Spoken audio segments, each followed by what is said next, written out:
Back There is yet another time travel episode written by Rod Serling.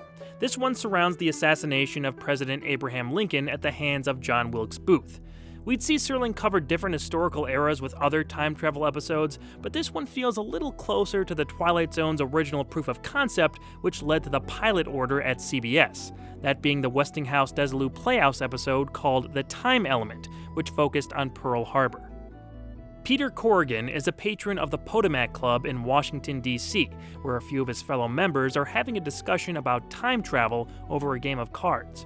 Corrigan argues that major events in the past cannot be changed, while one of his friends say that it's highly probable history would alter just by the mere presence of a person out of time.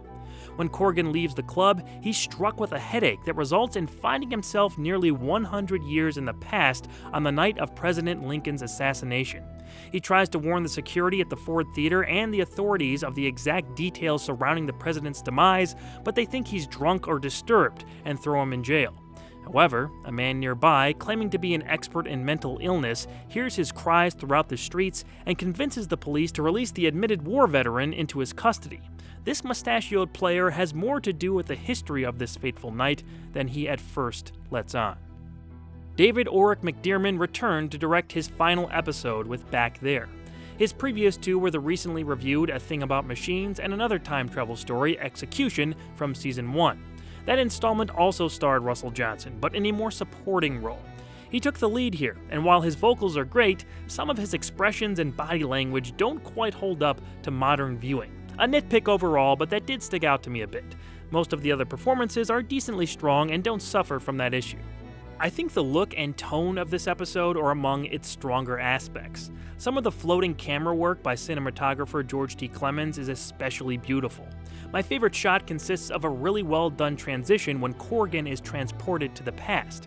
The camera pans over to a light that dissolves into a gas lamp and swoops back to Corrigan, who's now in 1860s apparel. One cut later, we pull back to see the full town complete with extras walking around and horse-drawn carriages trotting through the streets. Corrigan is overwhelmed by this experience and sprints off screen to complete a wonderfully executed composition. The tone, visuals, and pretty much everything else are greatly enhanced by a phenomenal Jerry Goldsmith musical score. It increases the sense of dread when Peter finds himself in the past and the impending doom of this pivotal evening in the United States history.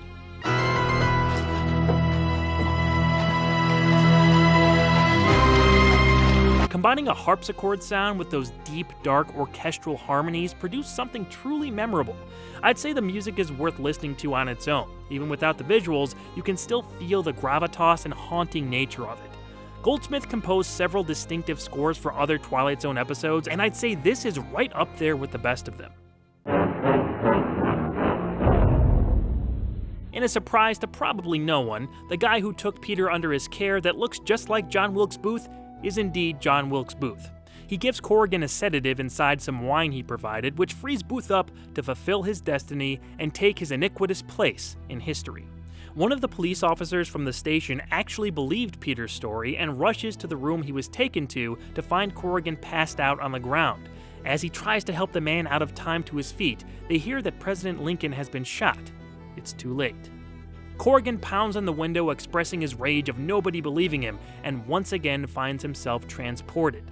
This time, it's back where he started, in present day at the Potomac Club. He enters to see everything is back to normal, except that one of the attendants who work there is now a wealthy member of the club. William says he inherited his fortune that started with his great-grandfather, who just so happened to be the only police officer that believed Peter back in 1865. He went around that night trying to convince people that the president was in danger.